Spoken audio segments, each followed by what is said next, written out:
Assalamu alaikum wa rahmatullahi wa barakatuh. Brothers and sisters, welcome to Al-Khaleel Institute's live special Q&A on Eid. So inshallah, as brothers and sisters understand, we are in alhamdulillah, unprecedented times, and where Allah subhanahu wa ta'ala is testing the ummah with a pandemic, but also testing the ummah during the month of Ramadan, a month in which there is blessed days, and inshallah, where it's a blessed time. And inshallah, Al-Khaleel Institute would like to bring to you a program, inshallah, where we'll bring a special day, a day in which Allah has given us the ability to celebrate a joyous occasion. And inshallah, what we would like to do first is introduce Sheikh Suleiman Ghani. Assalamu alaikum wa rahmatullahi wa barakatuh, Sheikh. Wa alaikum salam wa rahmatullahi wa barakatuh. Sheikh, inshallah, many brothers and sisters who are joining Al-Khaleel Institute probably for the first time, inshallah, Sheikh. So we would like to just give them a brief introduction to Al-Khaleel Institute, Sheikh. And as the founder and as the Amir and as the director, inshallah, Sheikh, if you just can give us a brief introduction to Al-Khaleel Institute. Jazakallah khairan. Generally, I'm right now the Imam there at the Pali Masjid, and with Khaleel Institute, when I was not the Imam, we established it with your help and support. Brother Abdul Ali, may Allah reward you. It just takes us back to which year was it? In 2016. Yes. So what happens generally, the aim was to have short-term causes, and it becomes an outreach, given that I left my position, or I was no longer an Imam, so I was more independent and free. So the name Al-Khaleel, obviously because of my connection to Al-Aqsa and Masjid Ibrahim, that's where I got the idea of Al-Khaleel, the name itself. So Ibrahim Al-Khalilullah, but Masjid Ibrahim, which is an Al-Khaleel in Hebron. And generally, alhamdulillah, we were able to start off there and Tooting, the launch, if you recall, in Mushkil Asan there in Tooting. So that was mainly our main place where we had our lessons delivered and covered a very wide range of topics, alhamdulillah. And here we are, given that ever since we joined the Pali Masjid, we were not able to offer so many causes as well, because I became too much engrossed with the local issues of the masjid itself. But alhamdulillah, given now the situation is with the pandemic and the virus, we have now planning to set up a new initiative where we will deliver the causes online. And alhamdulillah, that is where many of that idea of having a fundraising has really shown great support and success. And may Allah reward all those who have done it. But I need to also add that since ever since we started this, neither you nor any volunteers, neither myself, we have a salary from it. So we have an accountant, and everything is transparent. And you will note that whatever income that we had received from the causes, it has all gone back into Al-Khaleel Institute and cover many of the expenses, as you are aware of. So alhamdulillah, the aim is, this was obviously right now is we are able to continue and deliver this many causes, but in order for that is just for people to be informed. Without the support, without help, we cannot really deliver the causes, because everything comes at a cost. So giving the time is very important, but du'as and prayers, and here we are today. The Zoom session that we're having is all the barakah of Al-Khaleel Institute, inshallah. And the aim is to bring more and more causes. And one of the topics that we would like to cover, especially that so many people are passing away, and is Islamic wills and inheritance. And you could give more details about it, inshallah. Inshallah, yes. So, brothers and sisters, the way that inshallah today's program will work, obviously we'll be covering Eid itself, and this is our main topic of the day. But what we'll also do is during the middle part of the session, we would just like to bring to you a small campaign that we are running for Al Khaleel Institute, and then towards the end we'll be updating you with regards to our future courses. Now, inshallah, what we'll do, as there are many people that have joined us now, inshallah, we will start on the topic, inshallah, of Eid. And now this Eid, again, like I've said at the beginning of the program, is a very unique Eid, and an Eid which, alhamdulillah, will be very challenging for most people. And what we need to do, inshallah, is make sure that with regards to the Eid, that we actually observe it correctly. And these are one of the things. And inshallah, what we would like to do to begin with is actually know what the Eid is. Now, we have two different types of Eid. We have Eid ul-Fitr and Eid al-Adha. So, Sheikh, if you could just give us an explanation with regards to the Eid itself, and what is Eid?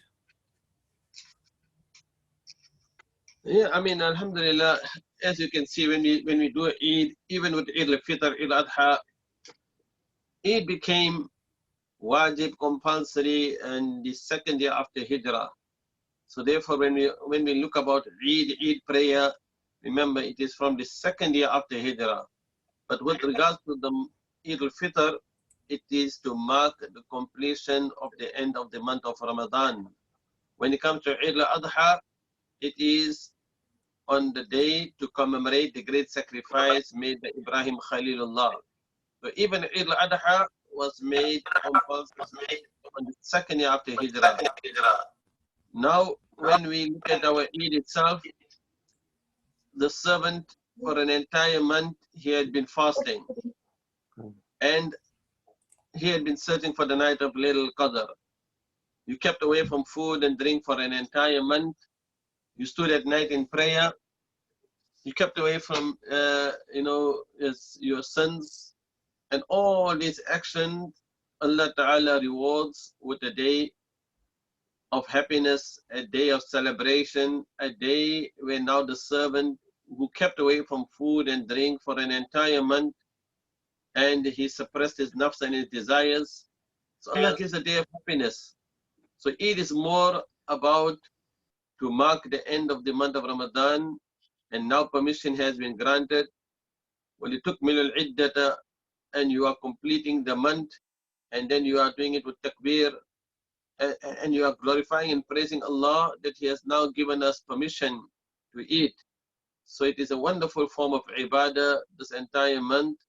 And after the servant himself has made it ibadah, because Eid is not just a day of alhamdulillah, Eid Mubarak, and then we go back to our old ways and habits, as was many a time before Ramadan. So it's more about now that we had that opportunity to give us that boost, energy booster to uplift our soul, because we were, we were deprived in our body, but then we are nourishing our soul in the month of Ramadan. شهر رمضان الذي أنزل فيه القرآن. So you had Quran, and you had Tilawah, and you had your standing at prayer at night. But this year also is very different, because you made your home into a masjid. And hence, now when the day of Eid comes, you also will still have to receive that same reward. Because the only challenge difference is going to be this year is that you're going to be and having an Eid with your family. So alhamdulillah, in every condition, the believer finds there is good in it for him. And this mainly is what the Eid is about. Jazakallah khairan, Sheikh. Sheikh, you explained about Eid and in terms of the celebration and the family. And alhamdulillah, I think this whole Ramadan, people have been spending it with the family. So with the lockdown situation that we've got, and alhamdulillah, Allah has blessed us that we are able to give khidmah of our families. And also, brothers and sisters are able to give khidmah at home to children, to the wives, or to the husbands. And this is one ni'mah that Allah has blessed us with. And sometimes we look at things that we may see calamity, but also Allah gives khair in it. And we look at the khair that majority of us may have been at work during this Ramadan, and now we find ourselves that we're at home during this Ramadan, and that inshallah we'll be able to have a blessed Eid. Sheikh, you explained in regards to what Eid is and why it's a celebration. And now, Sheikh, if you can explain what are the sunnans, what are the wajibs, how do you actually celebrate the Eid itself? Like what are the things that we must do? What are the sunnah acts that we should do? How did the Prophet sallallahu alaihi wasallam, how did he celebrate Eid, and what was his Eid like?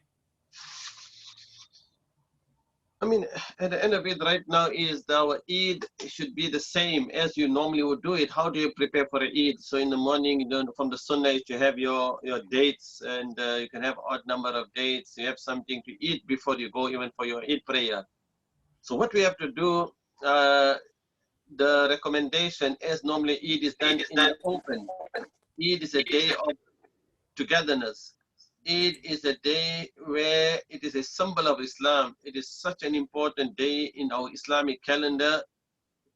If you look at the day of Jum'ah, yes, Jum'ah is also very special. But Jum'ah, you do it, in your masjid, and you have your khutbah. But when it comes to Eid, Eid is a day where even in the time of the Prophet ﷺ, it was done in the open. So because the gathering is so great, and it gives that spirit of unity, the spirit of the symbol of Islam, and it is that day where if we normally, as what we would do, and as you prepare and you wear your best of your clothing, and you apply your itar, and you make sure that you are really in the mood of having a wonderful day of happiness and joy, and you're greeting each another, and when people normally would embrace each another on the day, because it is a very special day. It is done early part of the morning. So normally after the sunrise, and obviously during these times, normally it would have been around 8 a.m. in the morning, 9 a.m., where people generally would able to gather in large numbers. That is normally would have been the practice. But yes, this is the year, and it is, as you pointed out, it is new, it is unprecedented, and we are faced with the issue: how do we still make sure that we are engaging and happy, meaning our families are still enjoying the day of Eid, because it is a day of happiness, it is a day of joy, it is a day of celebration, and there are only 2 days of celebration for the Muslim. One is the ul-Fitr, and the other is ul-Adha.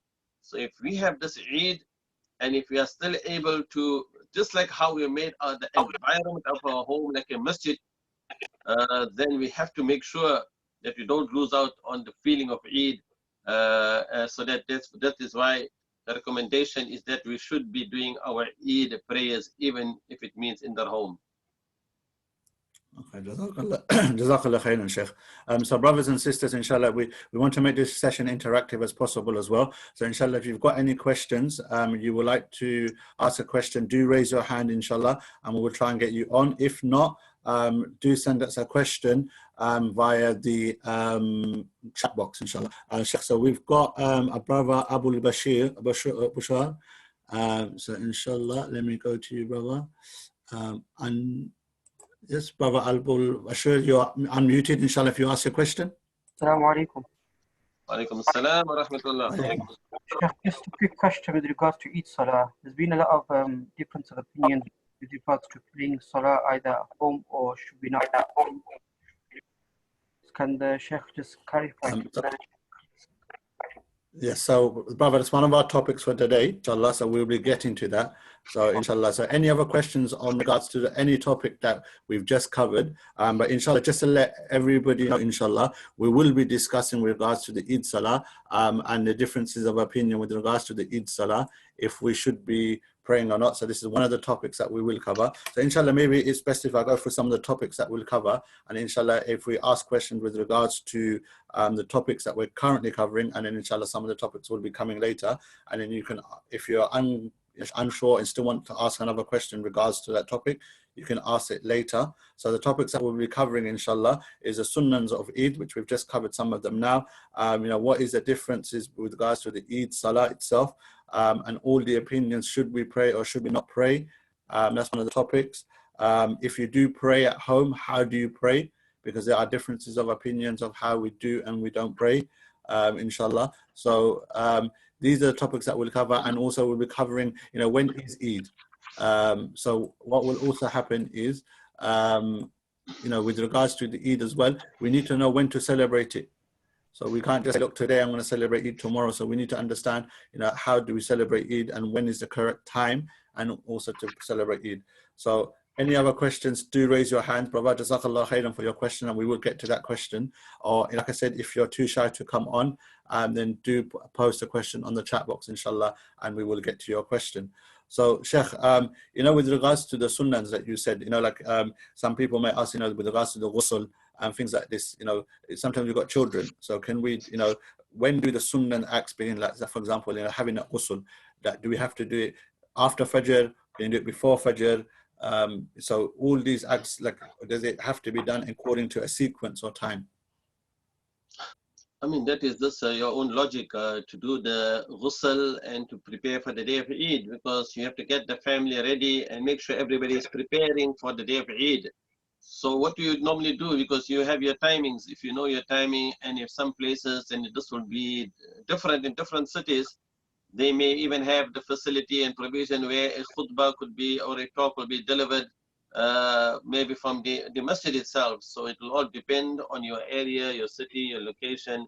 And therefore, if there is a timing, for example, a khutbah, where everybody can tune into, and that will be really, really good, like how probably we're having this Zoom session here, where people can tune in. Can we do something?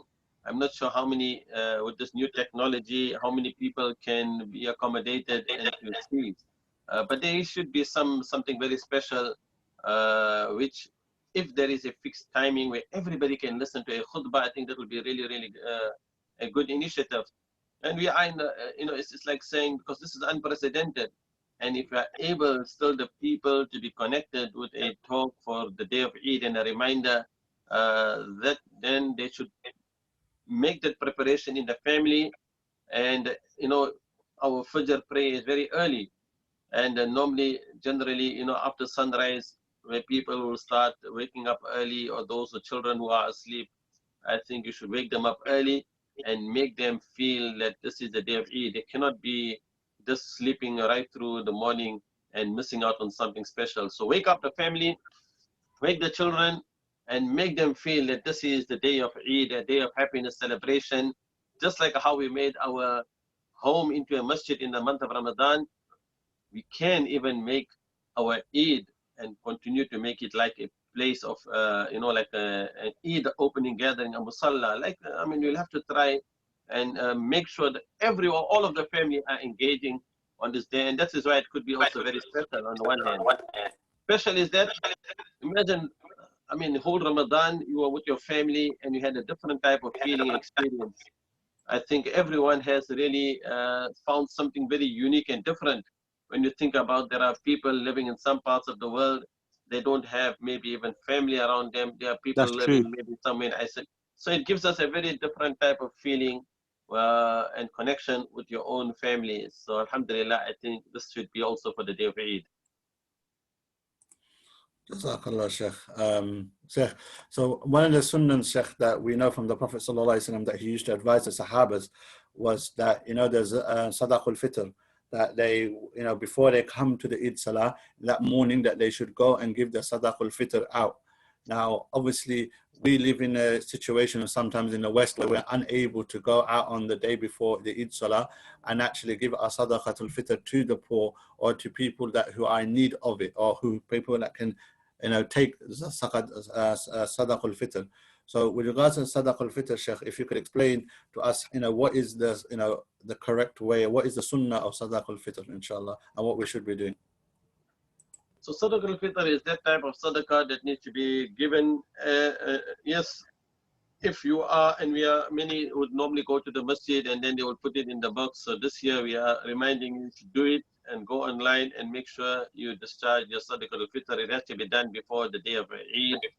It is a wajib sadaqah, and every member of the family, the father, whomsoever is the head of the family, has to ensure for all of his minor children that he has paid that amount, and it is equivalent to £3.50, the minimum. You can give more, and if the husband has to give, every adult person and who is on a threshold of nisab, like how your zakat, meaning you have that amount of money, but it is only a very small amount. So I'm sure everyone it's affordable to give £3.50 in Sadaqat al-Fitr, so it can at least be a purification for our fast, and also it is a, for the needy and the poor, so that they are able to receive it even before the day of Eid. That is the most important, so that on the day of Eid, everybody is happy and rejoicing, and there is no one who is really begging.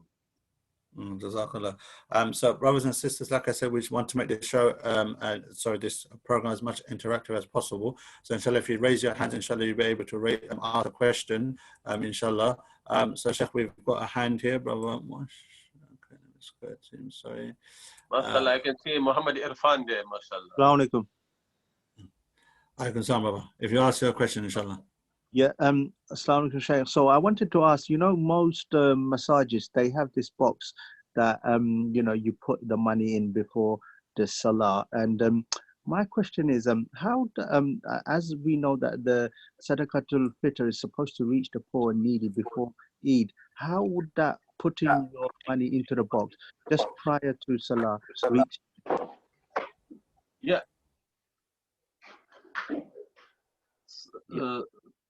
Yeah, I think the question was, how do you put your money in the box?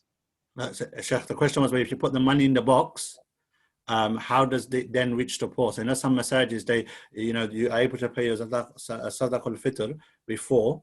So just before the Eid Salah, they put a box around and you put your Sadaqatul Fitr in. Now the brother's asking, how does that money then reach the poor before the beginning of the Eid Salah? Yeah, I mean, the aim is obviously so that when you are discharging the sadaqah, you are discharging it, and given that you may not be able to go out and reach those who are the recipients. So this is a facility that is provided for anyone who has not yet have given their sadaqatul fitr. So therefore, normally you said it has to be discharged before Eid. And in many parts of the world, there are people, even on the day of Eid, I still remember when even in South Africa, when we used to go for our Eid prayer, they used to have a long line of people standing outside, and the people used to give it right before going into the Eid prayer. And you don't have the situation here. So meaning they should give it to the poor and needy, those that were eligible. They should receive it on the day before the Eid, the Salah, Eid prayer, before they should go inside. That would have been obviously the ideal. And that is normally how it is done, so that even on the day of Eid, everyone has received their Sadaqatul Fitr. But yes, you have rightly pointed out, that is why the recommendation is you give it, don't wait for the day of Eid, give it in advance, so that those who you have appointed to distribute it, and they will pass it over to those who are the eligible recipients. And that's why you can make your payment online to the charity which you have confidence in. Exactly. Thank you very much. Jazakallah khair. So, Sheikh, with regards to the Sadaqatul Fitr, one question keeps coming. There's different amounts. So some people say like £3.50, some say £5, some say £10, some say 12. What's the difference between that, Sheikh?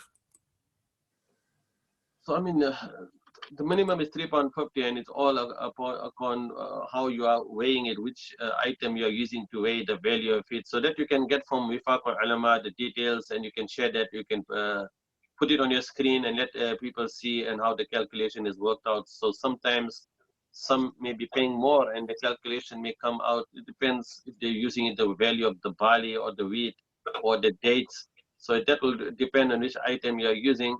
And that is the reason why, according to what you are weighing and the value of it, the minimum is £3.50. No need to go into the technicalities. Just understand that you can give your £3.50. Okay, Jazakallah khairan, Sheikh. So, Sheikh, we're just going to move on now. So, Sheikh, you've discussed the sunnahs of Eid and what we should do. And now, probably the most pertinent question that everybody's probably asking is, this Eid is going to be obviously a totally different Eid compared to the Eids where we go to the masajid or we go to the open airspace, either the park, where we pray our Eid Salah. Now, majority of us will be in lockdown and will be at home, and gatherings will not be allowed. So this is the government guidelines. We're not allowed to have any gatherings outside. You can only meet one other person outside your household. Now, Sheikh, how or do we pray the Eid Salah at home? I mean, there are many different opinions. I would say mainly two. You'll normally get these the fatwa, and generally we support and recommend that yes, you should do your Eid prayer at home. Now we have to bear in mind that normally we are in. This Eid only comes once in a year. It is not like it happens like the Friday and Jum'ah, and even in the Jum'ah, you have the uh, in the mazahib and in the fiqh, you have the different opinions of even with regard to the Jum'ah. So given that this is like because of the lockdown, it is beyond your control. It is not like you are making qadar, that you are making up like how you have Anas radiallahu anhu, where when he missed the Eid prayer, he done the Eid with his Eid salah with his family. So that is one opinion, that if here he is missing the Eid salah, he done Eid with his family.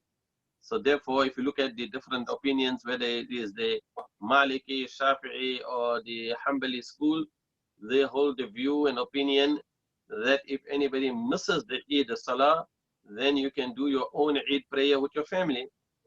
When you look at the Hanafi opinion and with the thing of the opinion of Abdullah ibn Mas'ud radiallahu anhu, yes, indeed, we have a great giant and faqih and scholar and jurist, and even when you look at the school is that if somebody misses the prayer and that's then there is conditions that are applied, and hence you would note that according to those who follow the opinion in this view, generally you will find in the Hanafi school there is a difference of opinion. So there are two opinions in the Hanafi school.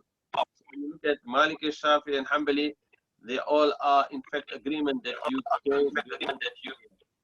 But in Hanafi, there are two opinions. So you find there are conditions. There is an imam, excluding the imam, male adults. That is the other opinion. One opinion is saying there is no Eid Salah at home. You just do the 2 rakats or 4 rakats or the Salatul Duha or the morning prayer. But we are encouraging and recommending that you do Eid prayer with your family in your home. Okay? Yeah, I think you can't for a bit there. Can you just repeat that? But the Hanafi. Yes, I think the line is not clear. Can you hear me? I can hear you. Can you hear me? Yeah, so what we are saying and recommending, as the sound is echoing behind. Can I pass it over to you? Okay. Brothers and sisters, just want to make sure that I think when I'm speaking, if you can mute everyone so you don't get the echoing. Yes. Can you hear? Can you hear me? Yes, Sheikh, we can hear you. So the opinion is that we are advising that because there are two opinions in the Hanafi school, and one opinion is giving the permissibility, and given that Eid is it is a symbol of Islam, we already are, there are those, when you said, how does it feel? I've met so many youngsters, when you meet them, they said, we are very, very sad, we are missing the masjid.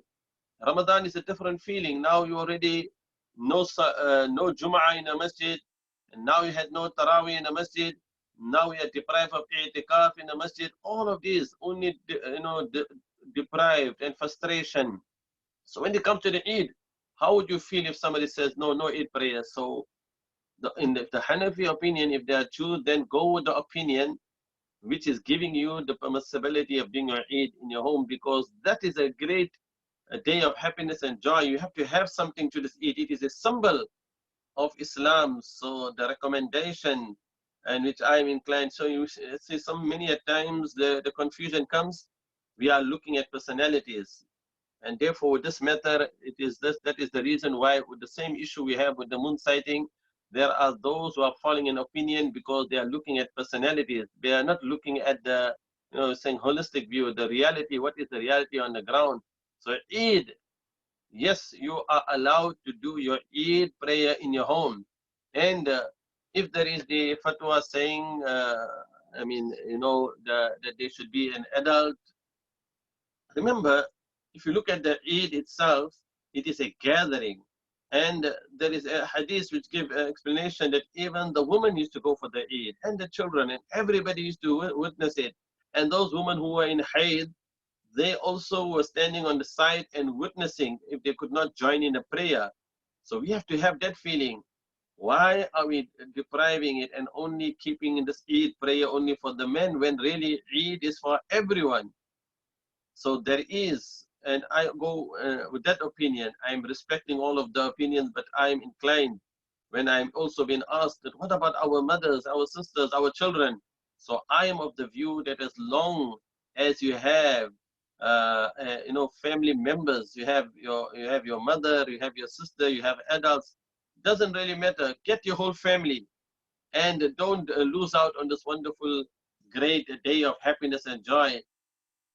Do and you appoint somebody as the imam, and you can lead for your entire family, and Allah Ta'ala will accept, because remember, this is a pandemic, it is unprecedented, and that is how you can keep the spirit of Eid alive.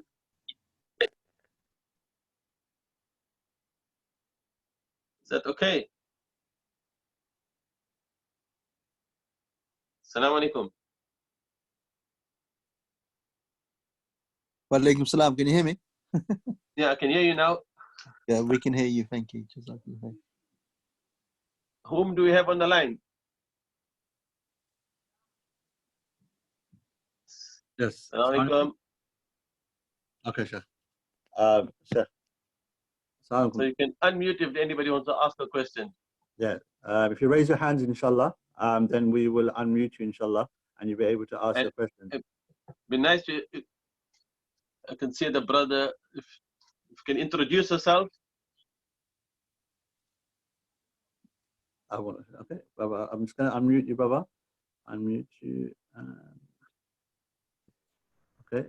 Inshallah, Baba, you're unmuted. If you ask your question, inshallah, Baba Abul Bashir.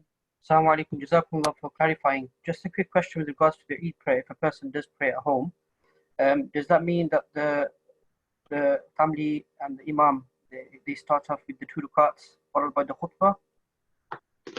Does that be the Thank you, This Baba. is the difference with the Eid and the Jum'ah. Normally in Jum'ah, the khutbah is wajib.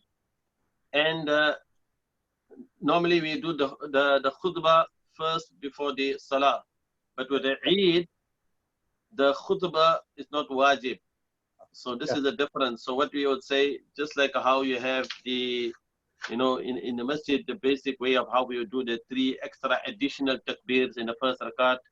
And normally you'll do the Allahu Akbar after your sana, then your hands are raised again, for 3 times. So it's very simple procedure. The 3 additional takbirs in the first rakat, and also in the second rakat, the 3 additional takbirs are done before going to ruku'. So the recommendation is, you do your Eid prayer at home, and you get your children, you get them, prepare them for it. Make them be seated, make them be sitting, make them feel that this is the day of Eid, and make them say the takbir, Allahu Akbar, Allahu Akbar. La ilaha illallah, Allahu Akbar, Allahu Akbar, walillahi alhamd. وَلِتُكْمِلُ الْعِدَّةَ, وَلِتُكَبِّرُ اللَّهَ عَلَى مَا هَدَاكُمْ. So make the takbir, do the Allahu Akbar, and then as you are standing and doing your Eid prayer, this is the extra, and it becomes very special because we are all reminded how to do the Eid prayer when we have to join the Eid in the large gathering. And that is why I say, do the Eid prayer, and after the Eid prayer, the khutbah is not mandatory, wajib, but if you are able to do so, then you can do anything very brief, very easy. Just, alhamd, praise Allah. You can read even a short surah of the Quran, and you can make it 2 short khutbahs. So that is basically the day of Eid, and making your Eid at home. Make it that spirit of the Eid prayer, inshallah. Yeah. So Sheikh, that was the next topic that was going to discuss, the different opinions of how to pray the Eid Salah. So Sheikh, Okay. people are asking, so if we could just clarify from the beginning, in regards to starting, actually when we get to the masajid or when we get to our homes, as we'll be our homes, our place of salah, that how should, what is the fiqh, or how should we begin? So I know the takbirats are different according to the different madahibs. If we could just clarify and go through each, because obviously we have people that follow different schools of thought. So we've got the Ahnaf opinion, and we've got the opinion of all the the other imam, like Imam Malik's opinion, Imam Shafi'i, and Imam Ahmad ibn Hanbal's opinion. I mean, generally, if you look at the different opinions, normally, yes, it will be opinions in the takbir. So you may have with the Shafi'i school where they will have the 7 additional takbirs in the first rakat and 5 in the second. With the Maliki school, it's you have 6 and you have 5. So with the Hanafi school, it is 3 additional takbirs in the first rakat and 3 additional in the second rakat. So these are just the difference in the takbir. So I wouldn't be really concerned if anybody was not able to really know the numbers or all those things, issues. But just remember, there is difference in the number of takbirs also in the different madhab. Generally, with the Hanafi madhab, the takbirs are wajib. The 3 additional in the first rakat is before reciting Surah Fatiha and a surah. And in the second rakat, the 3 additional takbirs are before going into the ruku'. And one will raise his hands when he is saying the takbirs for every extra additional takbir. So may Allah make it easy, inshallah, for all, whoever is, I mean, when you're doing your Eid prayer at home, and even appoint somebody who is because normally the salah is also done loudly and audibly from the family to lead the prayer, inshallah. So it doesn't have to be the father to lead. He could also encourage his son to lead the Eid prayer, inshallah. Inshallah. So, brothers and sisters, like I said, it is an interactive session. Inshallah, do give us your questions. Sheikh, we've got one question from Brother Abdul. Can it be prayed at any time? What is the timing for the Eid Salah? When should it be prayed? Eid Salah is anytime from after sunrise, and it should be done before Zawal, before midday. So mid part of the morning, all the time is all valid. So even if you're doing your Eid prayer, say 9 a.m. in the morning, and this year also, given that Eid is most likely, when you discuss the topic, we'll explain why you don't have to be rushed and make sure you do your Eid. Because you're not going anywhere, you're going to be at home. So what's the need to even do rush to make it? So get everybody nicely ready and prepared. And if you have children at home, make them look, as they said, let them look smart and have everything special. Children, especially if you have daughters and they like to dress very smart, get them all ready, inshallah. So everybody is ready for the day of Eid. Make it a very special Eid for the whole family. So the parent, the father, the mother, everybody is going to be ready. And now you are upstairs in your room, and there's somebody maybe sitting in the loft. Don't leave them alone. Get them all up. Let them all get ready. The excitement has to be there, inshallah. And once that excitement is there, they're all going to come down to your masjid. Isn't you made your home a masjid? I'm sure you got one room, unless you are not doing any Taraweeh prayer in the Ramadan. I don't know. But inshallah, I'm sure everybody had made a special room in their house where they called it the masjid, the place of prayer. Because masjid, it's just like, say, where you do your sajda. So and that is where everybody has to gather and meet. While we are waiting for everybody, there will be some, get your young kids and children to do the takbir, Allahu Akbar. So the feeling of Eid, very, very special. You're going to really enjoy it. Eid with the family at home. Sheikh, so one brother is asking with regards to, the number of adults. So if there's 3 adults, for example, so 3 males, and then the rest are female, can they still pray the Eid Salah? Does it have to be a minimum of a certain amount of male adults, or can it be, in general, whoever's in the household? Now, when you're looking at your, that is why I'm of the view. I have to respect the opinions of the muftis and the very senior and those who have passed. So in the Hanafi fiqh and school, we have received, there is a fatwa that has come saying there should be 4 adult males, so 3 adult excluding the imam. And that's why it becomes you do your proper Eid prayer. So now there is the issue now, what do you do? What about, if you are doing your two, and otherwise if there isn't, then there is also the opinion, and it is acceptable that you just do a normal prayer, your 2 rakats, and they're all praying their salah. It's like your individual prayers, you're doing your rak'atain. Not like how you do salat to duha, rak'atain min duha, so you can do 2 and 4. So that is where there is this opinion. So majority of the opinion generally is that if there are 4, and that is why we recommend that if you can get, like you have family members, you have adults, if they come together and they can still do the Eid prayer in their home, so that can be really good, because if that would be the ideal situation. And then also all your family, other members, everybody can join in a prayer, and you keep the woman at the back or in another room also, so that they can at least listen to the prayer if there isn't sufficient space. So just remember, now if somebody, he may have the situation that he is only with his family, he is the husband, he has his wife, he has his daughters. Personally, my opinion, I think it's personal, it's not any fatwa or anything. I feel that they should also feel that there is an Eid prayer in their home. This is happening only once in a year, and this is not like you have an alternative. We are in a total lockdown. If you see, when you look at the hadith of Anas radiallahu anhu, when he missed the prayer, because there was an Eid prayer happening outside, there was a prayer happening.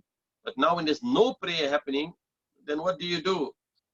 So therefore, we say, even in that condition, inshallah, if you do your Eid prayer with your family, my own opinion, with respect to all of the opinions of the great scholars, it's just that you are and you can do your Eid prayer with your own family, if there are, as long as you have reached the number of four members of the family, it's fine. Because understand the having the view, the holistic, understand the situation. This is unprecedented. If somebody had missed the Eid prayer, and there, when you miss a Jum'ah, then you do a Qada and you do Zuhr prayer. But when it came to Eid prayer, Anas radiallahu anhu done Eid because he missed the prayer with his the Eid prayer in congregation, and he done Eid with his family. But now your situation is there is no Eid prayer happening outside. So do your Eid prayer, inshallah, and Allah make it easy. And if you're following the other opinion, all that is also valid. There could be, and have to respect, there is the opinion when there isn't 4 adults in their home, then you can do your Zohar prayer, your rak'atain, your duha prayer, all that is valid. But now I'm just pointing out that this is my recommendation, and all other view areas, I cannot say they are wrong. All, inshallah, will be acceptable. MashaAllah, I can see Dr. Irfan there. Yeah, just wondering, if there are only 2 people in the house, Sheikh, the husband and wife, they're not 4, no kids, can they still pray, or? Yeah, now when there's only 2, then it's rak'atain, then you just do 2 rakats prayer, and or wow. 2 rakats and 4 2 units each. Okay. So Allah make it easy, yes. Thank you. Someone's asking a question in regards to the khutbah. Is there somewhere where we could get hold of a small khutbah, or can you, just follow the guidelines of a normal khutbah and do khutbah? Generally, there is a standard khutbah. It's very basic. It is not difficult. You can make your own recite. Praise Allah, Alhamdulillah. You can even recite Surah Fatiha. That is how simple it is. You can just say Allahu Akbar, say a few takbir, and say Alhamdulillah Rabbil Alameen, because you're already praising Allah. And you can, if you know a small hadith, so it's very, very simple, standard. It is, remember, it is not mandatory, it is not compulsory. Like the Jum'ah, in Jum'ah there has to be a khutbah. But with the Eid, if only the Eid prayer is done in congregation, and thereafter, if there is somebody who is able and is able to deliver khutbah, then that is recommended. And if there is not, then there is no, it's not compulsory. So but we still recommend, and if it means even if you're reading out something very simple and basic, which you could share, and there will be a khutbah that will be sent out as a, in the WhatsApp group, so people can benefit from it, inshallah. Yes, so brothers and sisters, what we will do is I will post a number on the chat, and if you send a message to this number, or if you send a message to the number, inshallah, we'll provide you with a small khutbah which is sufficient if you would like a khutbah. So the number, I'm just posting it on the chat now. I see you have a question. Can different households? Yes, Sheikh, I was going to get to that now. All right. So with regards to the different households, Sheikh, so the current government guidelines are as such that you are not allowed to meet in another household. So you can meet one other person outside for exercise, and you have to be a 2-meter distance. So 2 households at the moment, under the current regulations, are not allowed to meet. So this is the problem that we have, that whereas we would probably advise that you could, families get together, but even this at the moment, under the current guidelines, we cannot say to you that this is permissible. Well, permissibility is a different issue with regards to Islam, but in terms of the current guidelines, we cannot, as a organization, we cannot tell you to go and mix with households, because the current guidelines from the government suggest that you cannot mix households. So inshallah, if it's only within your own household, as Sheikh said, you have a minimum of 4 people, then inshallah, then go ahead and perform the Eid Salah. Or as Sheikh said, if you don't have that minimum requirement, then you should pray the Salatul Duha, 2 rakats or 4 rakats, whichever, however many rakats you want to pray. This is what we would recommend. Sheikh, in general, we would love for everyone to do that, and we never know. The guidelines, the government may change, the guidelines in the coming days, and if things do change, then inshallah, if households are able to meet, and this may be an opportunity for people. Sheikh, there's one thing, for example, you have a garden and you have a next door neighbor. So would you be able to do the salah this way, where they're in their garden, you're in your garden, and obviously the only thing that's a barrier is the actual, your side of your garden shed. And would you be able to do the Eid Salah this way? Is that a possibility? Yeah, all that is already permissible. If you have a neighbor who is also Muslim, so alhamdulillah. So may Allah make it easy, Allah accept.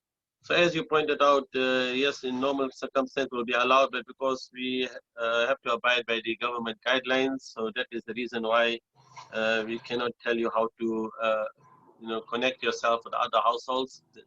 That is for you to follow the guidelines. That is separate, but generally, if there was no Eid and you could not do it, and then Islamically, obviously, if families come together and do an Eid prayer, that is the best. That would have been the best alternative. Inshallah. So, brothers and sisters, what I would advise with regards to this question is keep an eye on what the government has said, because obviously things are changing daily and things are changing. So you may find that the government, inshallah, we make dua that the government may say that you are allowed to meet one household. So then, inshallah, you are maybe to go to another household and you get together and pray your Eid Salah. So keep an eye out on the government guidelines. But as the current guidelines suggest, you're not allowed to meet another household. So inshallah, you pray within your own household. Sheikh, one question is, if we are usually Hanafi, but there are less than 4, can we take the other opinion Sheikh mentioned and still do an Eid prayer and make good atmosphere for the children and the family? So, Sheikh, the question is that if you follow a difference of opinion, say another opinion, would you still be able to if you have less than 4? I mean, at the end of it, we have to bear in mind that these are not ordinary Imams. When you speak about Imam Shafi'i, Imam Malik, Imam Ahmad ibn Hanbal, these are giant scholars. These are not ordinary. So when it comes to the differences, we have to understand that each one of the 4 schools we accept, and they are, somebody holds a different opinion in a different madhab, then it is correct. So therefore, bearing the current climate and situation, and with the issue of, this is not like an opinion where you missed a prayer because there was an Eid gathering happening there. You see, sometimes you have a large gathering and somebody, he didn't make it and he got delayed, whatever, he couldn't, then he was able to do Eid. with his family. And that is what we are saying from the, Anas radiallahu anhu, if he done the Eid with his family. So now this situation is that there is no Eid gathering happening outside. And already we are missing out on something very, very special. This is a great symbol. It's not like Jum'ah happening every week. This is once in a year, Eid al-Fitr and then Eid al-Adha. So therefore, with this issue, if you are with your family and if you said, okay, I'm going to do my Eid prayer with my family, and they are, even if they are at least 4 household or members of the family, then do an Eid prayer. Allah make it easy. And at the same time, I do respect the opinion of those who say that no, we don't have for adult members in the family. Then that is a fatwa, and that's why, according to the Hanafi madhab, and therefore we do respect that opinion. But therefore, I'm just saying, if somebody does, that means you are doing Eid with your family, and you don't have enough adult male in your family, that would be permissible. So another question with regards to praying together: is it permissible to pray in congregation being 2 meters apart? There are enough of us, and we can do follow government. But is the salah is have to pray this way? I would think so. I mean, again, the current government guidelines suggest that you cannot have any small gatherings outside your household.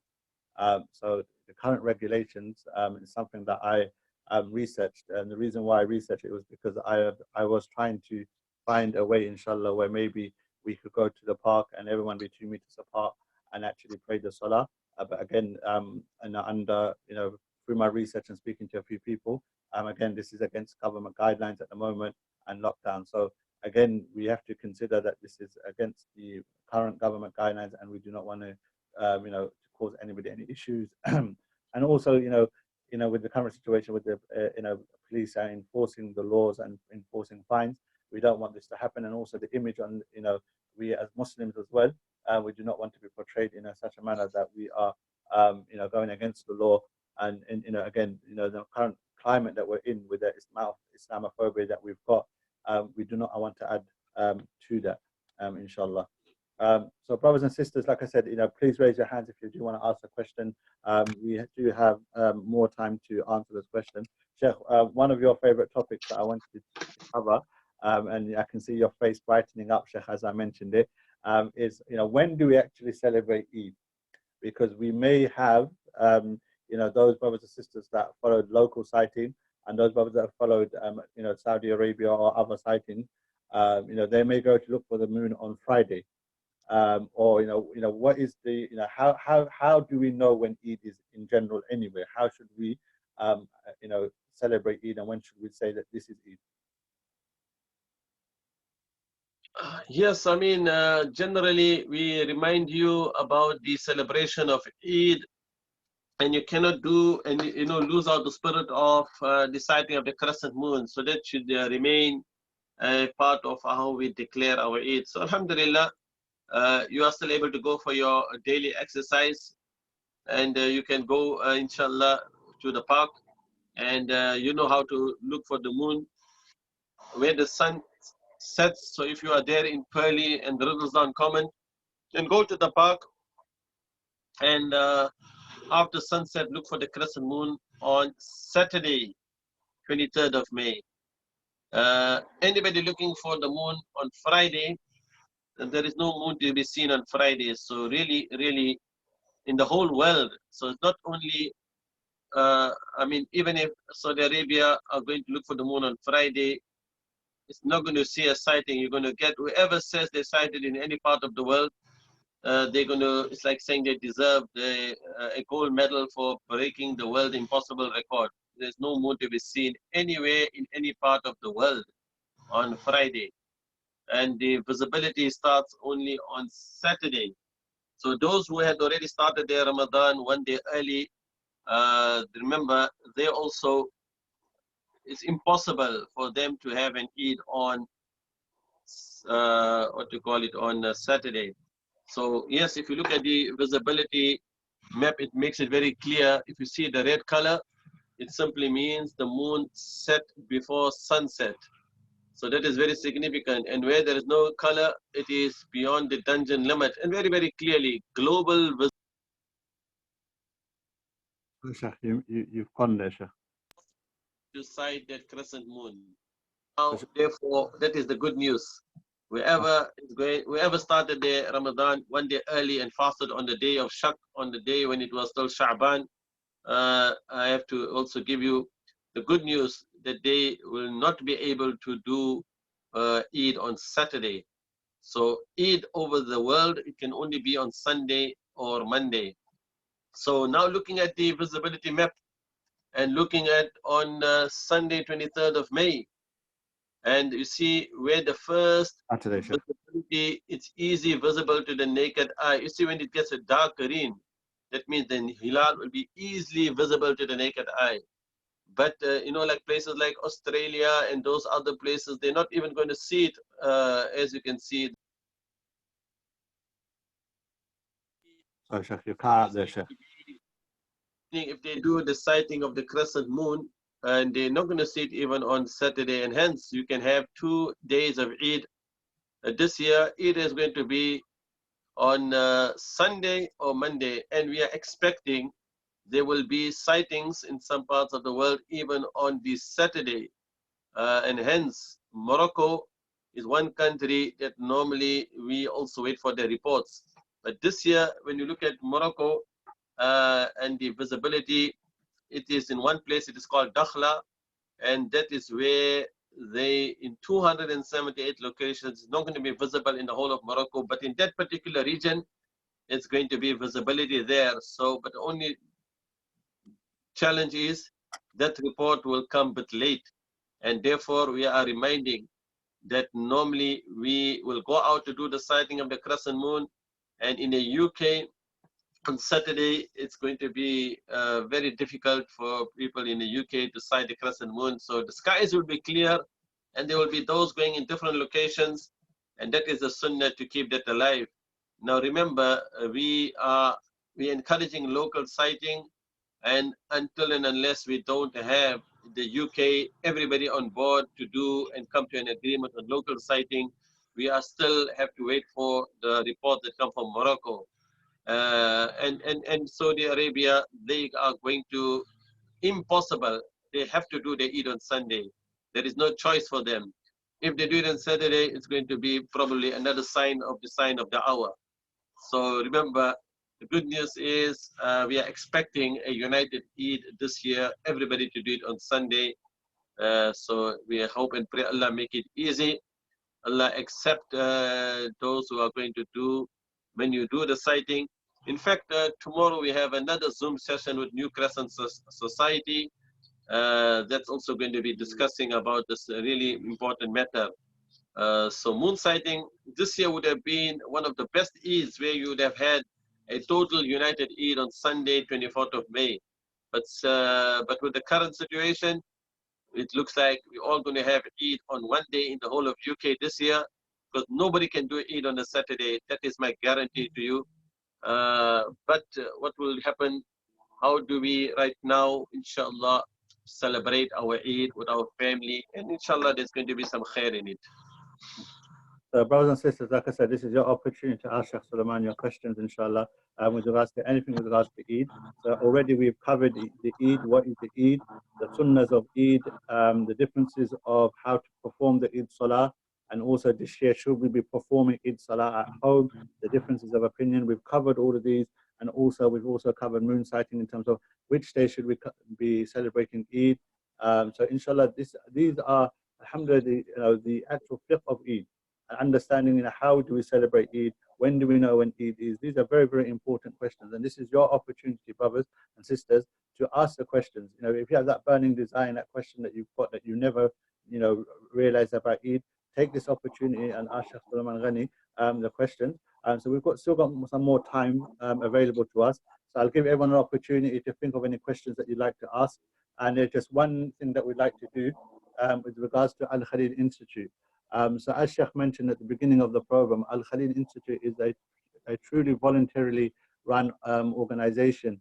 And our aim is to provide short-term courses and also one-off events where we actually give ilm back to the masses in terms of in a controlled manner, a manner which is easy for everyone to understand, and also accessible to everyone.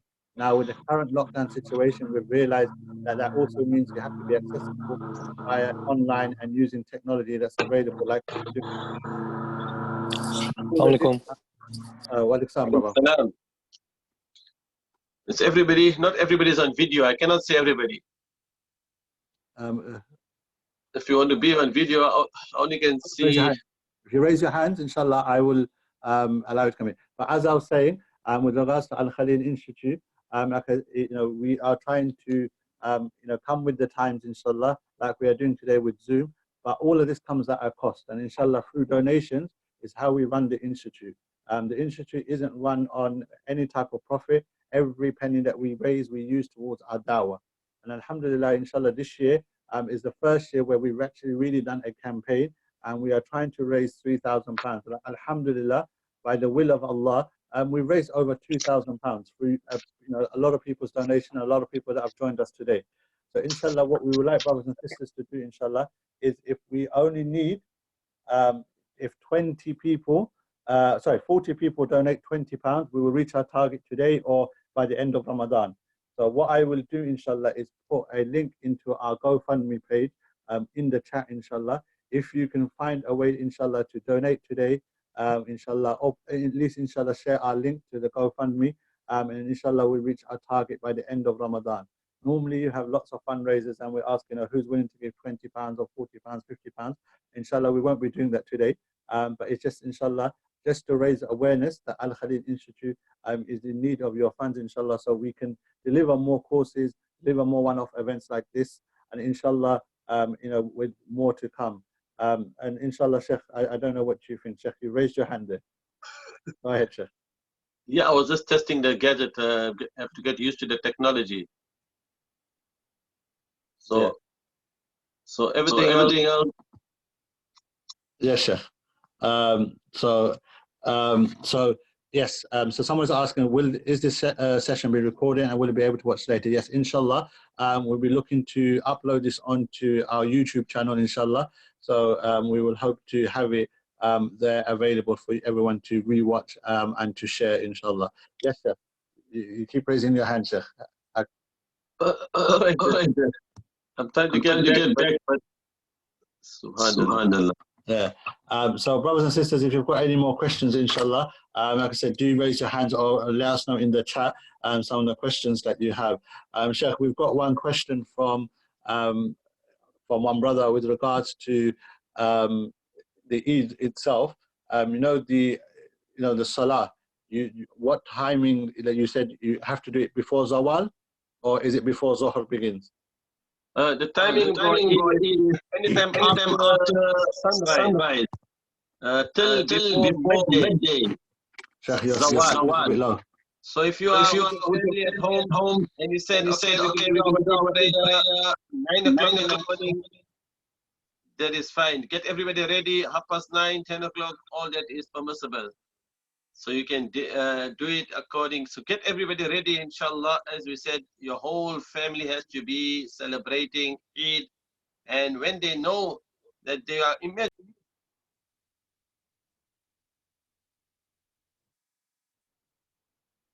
Yeah, you've got on mute. The Sheikh has gone offline. Inshallah. Is that okay, Abdul Alim? Yes, Sheikh, I think your sound is a bit low. Okay. Can you hear me? Yes, we can hear you now.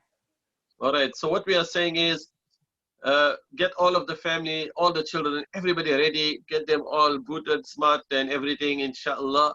And have something sweet, light, inshallah.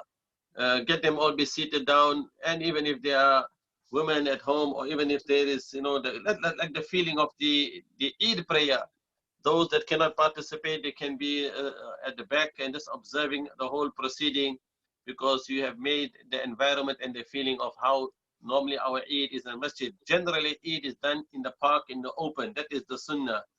And now that is no Eid anywhere in any masjid, so now you have to do your Eid in your home, inshallah, with your family. Make it a special Eid at home with the family. Yeah, Sheikh, we've got another question from the sister Nusrat with regards to the ibadah the night before Eid. So what is the reward? So, what is the reward before Eid and what ibadah should we do the night before? Because sometimes, Ramadan is over, no Taraweeh, and everyone seems to relax and the Fajr prayer is missed, or, the Tahajjud's gone. Like, what should we do? How should we continue with the night before Eid? So that's important because we have to make sure that the night preceding the day of Eid, or as before that also, our sunset on Saturday is what time? So if we are breaking our fast almost 9 p.m., now what we are saying, you're going to get some messages. And the messages are going to come from probably Islam channel, because they normally declare it when people are still fasting, and they may have it on the screen or scroll. For example, many of those who send you messages, they'll be sending you Eid Mubarak on your phone. Now you are going to lose the spirit of your Ramadan, because you have been right there in this coming to the end of your month of Ramadan. And the night before the day of Eid is a day which is also a day of reflection, a day of, there is a narration, Man qama laylatay al-Eidain, whoever stands on the 2 nights of the Eid also, lam yamut qalbuhu yawma tamutul qulub, his heart will not die the day the hearts will wither away. That is on the day of Qiyamah. So the night before Eid also is a night of, obedience. You cannot start doing actions and making merriment and entertainment and doing into a lot of haram and doing celebrations. This is the danger. There are also those who may start playing music, and all those are not, we are in the month of Ramadan. Ramadan only ends after the sighting of the crescent moon.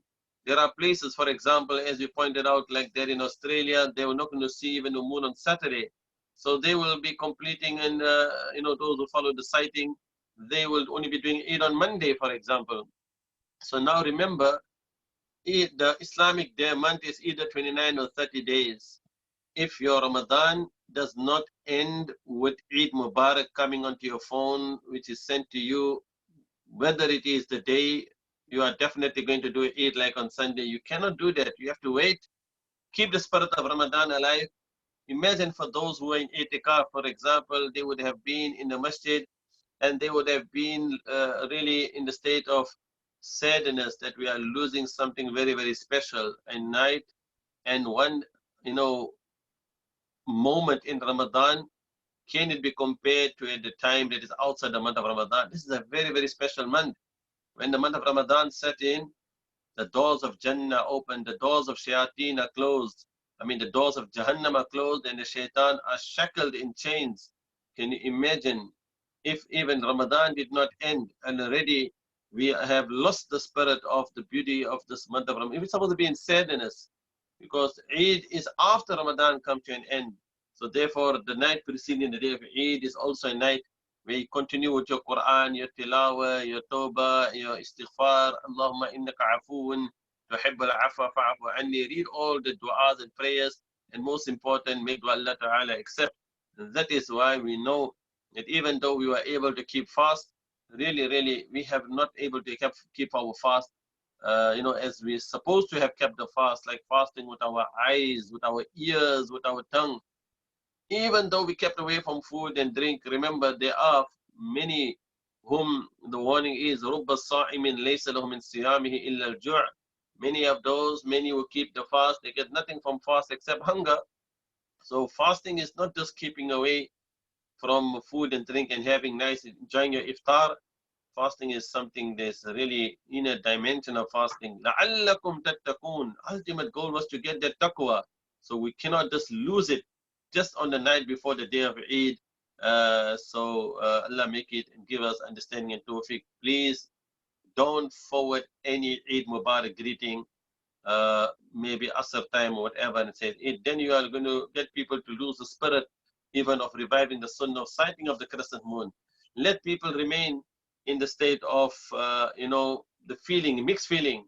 Because when you see a crescent moon, it's now giving you that feeling of hope. Another month has started. So you don't want to lose the feeling just because you have declared your month because of But obviously this year is going to be different. There's not going to be no Eid in the UK on Saturday. That is, that is almost, I would say, 99% certain. So therefore, we know that even though those who have been following started the month a day earlier, even though you may have the guarantee that you're going to do your Eid on Sunday, still don't send greetings, because there are many who are going to look for the moon because it's the 29th of Ramadan, so they don't lose the spirit of the month of Ramadan, inshallah. So Sheikh, as we're coming shorter to our time, some brothers and sisters have joined us probably in the last 15, 20 minutes. So inshallah, Sheikh, if we can quickly recap. Sorry, could you repeat that? So Sheikh, we've got literally about 10 minutes left, or we've had some brothers and sisters that have joined us recently in the last 10, 15 minutes, so they may not have heard some of the previous answers to the question. Rather than repeating every single question, if we could just recap some of the things, that the important parts of what we've discussed today, Sheikh. So regarding that, what is the sunnah of Eid, the difference of opinion, should we be praying Eid Salah at home? Just a small, quick recap, Sheikh. Yes, generally the main message is that Eid, please do your Eid prayer at your home with your family, and make it a very special Eid for the whole family. Understand that Eid prayer is Eid for a symbol of Islam. It is a day which is of really great happiness, joy, celebration. It is a day which Allah gives as a gift, as a day of, like a ja'iza, that you have made so much sacrifice in the month of Ramadan. But this year, your home was a masjid. So your home, you turned it into a masjid, and you still were able to do your Quran and your prayers, and you didn't miss your salah, and you done your qiyam, you done all of those actions. So now when it comes, already there is the feeling that you are having that yearning and desire that you want to be having a day of Eid. So we don't want you to also be more frustrated and say that, no, sorry, no Eid prayer for you. No, it is allowed for you. Have a Eid prayer, and with the opinion, as we explained, according to Imam Malik, Imam Shafi'i, Ahmad ibn Hanbal, all three schools are unanimous that just like how Anas ibn Malik radiallahu anhu, when he missed the Eid prayer, he done Eid prayer in his home with his family. And if Imam Abu Hanifa in the school, in the mazhab, there are two opinions. One opinion, yes, with the opinion of Abdullah ibn Masud radiallahu anhu, that if you miss the Eid prayer, then there is the 2 rakats or 4, meaning you do this normal salah at home. And the other opinion is if there are males in your home and you have 4, excluding the imam, then you can do Eid prayer in congregation. And also I am giving you this understanding that given that we already have 3 giant schools, so it is not, it's like saying all on the haqq when it comes to these issues. This is a matter of fiqh and jurisprudence.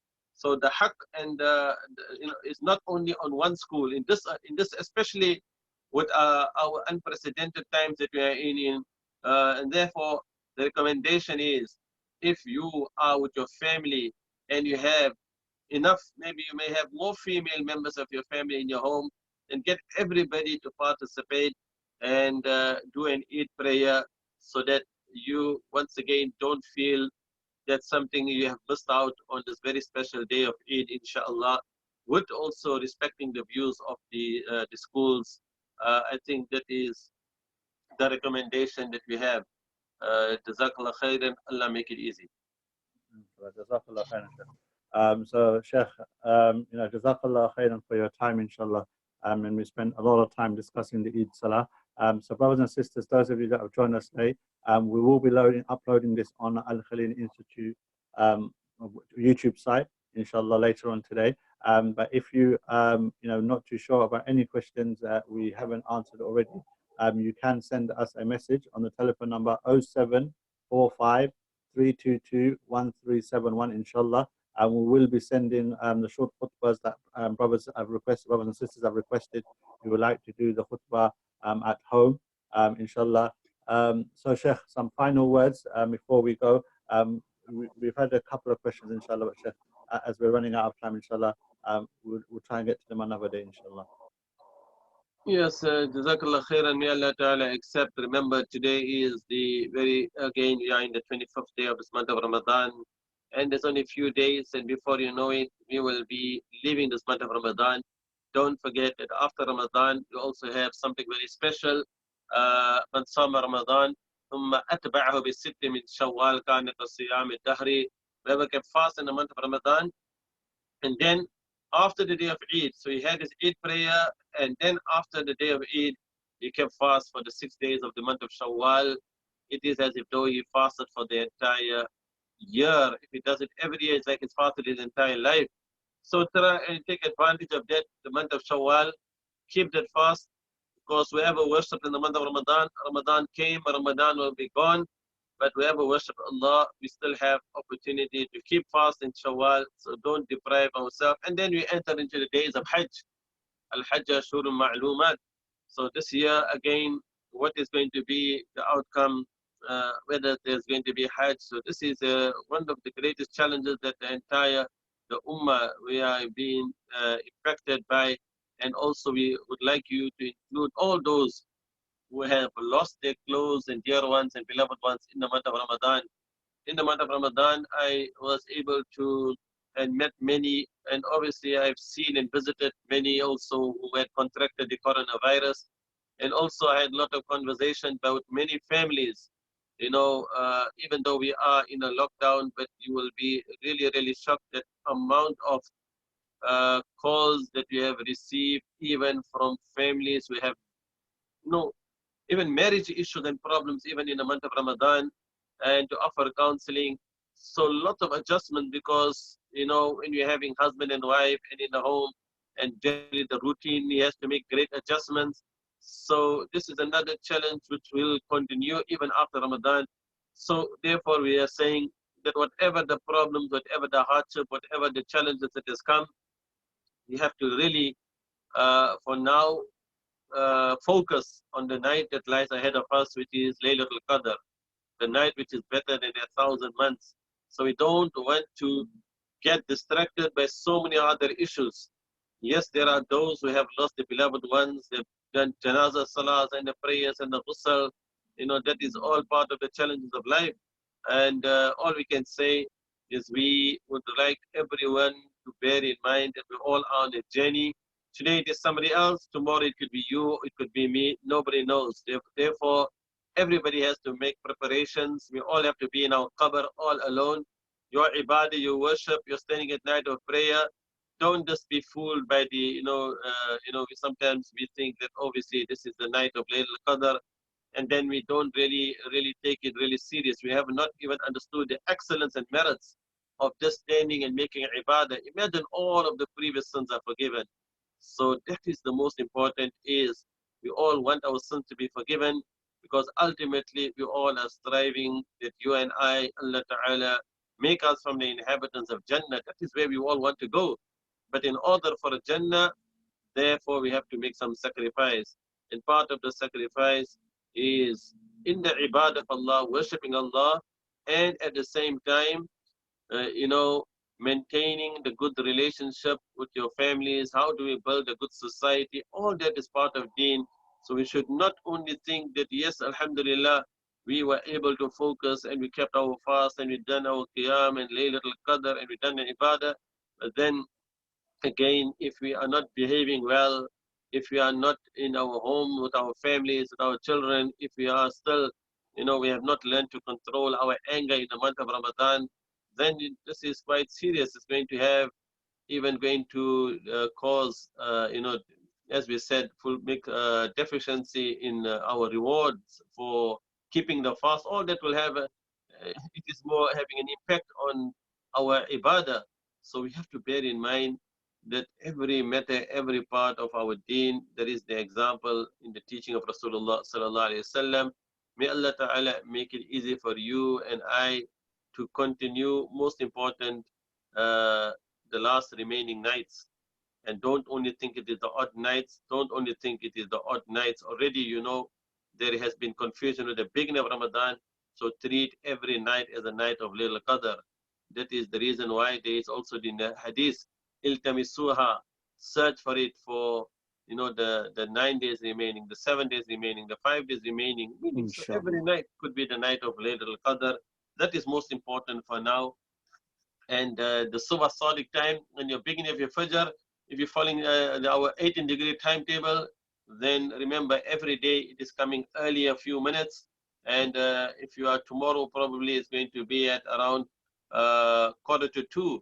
And when it comes to the last day of the month of Ramadan, subhanallah, this is the year we've actually come out of the abnormal period of time. And that is why the Sharia signs exist. Normally, you'd have seen last year your timetable from 24th of May. That is the abnormal period of time. So this year we are completely out of the abnormal period of time. But when we come closer to it, you will note every day that your Subh Sadiq, your true dawn, is much earlier. So just bear in mind that is another important point. So that we know we continue to start on the fast according to the true dawn, Subh Sadiq, as we are over 48 degrees latitude. And may Allah Ta'ala accept, inshallah. And yes, do support Al Khaleel Institute. Alhamdulillah, may Allah reward you all abundantly. This is the first time that you have done such a fundraising campaign on the GoFund. This was the initiative by Abdul Ali. May Allah reward him abundantly. He's been supporting me from the beginning, you know, when we started this Al Khaleel Institute. So I'm really, really greatly indebted to Brother Abdul Alim for his wonderful support, because really you cannot do such an important, have an institute without volunteers and support. So many of you, yes, when I did deliver these courses there at the tutoring in Mushkil Hassan, mashallah, it was very, very well received, and we were supposed to take it on a new level, and probably we wanted to reach the level of, you know, many of these big institutes. Is it like this Al-Maghribi Institute and all of that? We were hoping to reach that type of level and category. But Qaddar Allah, my journey took a new turn, and I'm now Imam there at the Pearly Masjid. So I take this opportunity that, yes, please do continue supporting also the building of the Pearly Masjid, because where I'm the Imam. And this is where we've been able to deliver our courses for Al Khaleel Institute. And remember, you know, everything comes at a cost, whether sometimes it's the cost material that needs to be provided. And also we had many times invited some speakers, which we had to fund from Al Khaleel Institute. And also many other, you know, even the calendars that we have in South London, alhamdulillah, it is the effort and work that we put in as part of Al Khaleel Institute. Remember, even the calendars, you know, all this work that is done is through the barakah of this institute, that is to preserve our timings. And right now we are hoping and planning to bring to you a cause. And given that, you know, even when the masajid open and there are still going to be a lot of restrictions, we don't know what type of guidelines are there going to be. A new platform is open to reach out to you. We would love to start and give you a cause, and inshallah, introduction to Islamic wills and inheritance as part of the many courses that we would love to deliver. So just like how you are sitting there in the comfort of your home, you can still connect and you can still benefit. But we need to really, right like now we are using my phone, we need to really upgrade, and we really need to invest so that we can have high performance live streaming and able to deliver and share with you presentations and many, many things that goes behind Khaleel Institute. So bear in mind, I'm an Imam at the Pearly Masjid and also a chaplain in hospitals. So that is where I'm mainly, obviously, when we're saying, you know, your risk and your sustenance is from by the mercy of Allah. As with Khaleel Institute, we don't take any salary. Everything that we receive, also many of the, sometimes I do get invites, and then and when people want to contribute, I said, give it to Al Khaleel, and that is how we use it. Any donations, any support to enhance the institute and to, I mean, at the moment, if you look at even our website, it hasn't been updated for a very, very long time. And that is a reality when you have only volunteers or when we are not something, it's like saying if you're not profit making, everything that goes back into the institute. And that is why, for me, Al Khalil Institute is there for as a service for the community. This is what we would like to bring to you, a service, and to it's more as to supplement and to enhance our delivery and reach out to people who may not be able to even come to the Pearly Masjid, for example, and they can still benefit and learn and acquire ilm, because at the end of it, people have their own taste. Sometimes you may have your own scholars, yes, indeed. And if we and people generally how the education works, انظروا على من تأخذون دينكم, you have to see where you take your ilm and knowledge from, inshallah. So jazakallah khairan, but we would love you to let us reach our target, because the target, and I believe that it has already 2,000, may Allah reward you abundantly, and inshallah. Yes, I mean, I accounted his brother Muhsin, and he knows about Khalil Institute. It is very, very transparent. Nobody takes a salary. Even Abdul Alim has been doing it all voluntarily. Allah reward him abundantly. So your continued support, this will be sadaqatun jariyah for you, so that inshallah we can deliver more courses and offer more sessions and programs. The Zoom session now, alhamdulillah, we paid for it. It is £100. I believe Abdul Alim set it up. It's going to be for the whole year. Normally it's a monthly payment. So now we can, at any time, Al Khalid Institute can connect with you through the Zoom lessons and session, inshallah. So yes, is there anything else, Abdul Alim? No, Jazakallah khairan, Sheikh, for your time, and inshallah, as always, for your efforts and your, your deen and the knowledge that you always impart. And brothers and sisters, Jazakumullah khairan for, attending attentively today, inshallah.